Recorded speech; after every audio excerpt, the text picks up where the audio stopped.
Hi there, I'm Christy with WTI. We were looking for a way to help my son refine his math skills and make it fun. Well, we stumbled across these flashcards from Think, Take a Scholar that have helped us do exactly that. These aren't just flashcards, but it comes with 6 different games and 6 teaching methods. 2 12-sided die for quick quizzing. These also are used with some of the games that are included. My son's favorite game is Slapjack. That's where you lay out 3 cards, you battle against an opponent, and whoever slaps the corresponding card and says the right answer first wins that group of cards.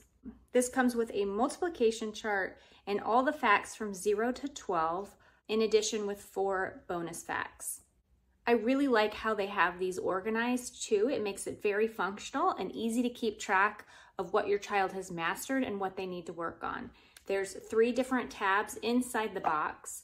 There's mastered, sort of know, and then don't know yet. So you can quickly glance and see what needs to be worked on.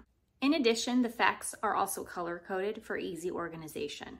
Going through these flashcards is something my son actually looks forward to. That's really important. I think learning should be fun whenever possible, especially math. And that's our point of view.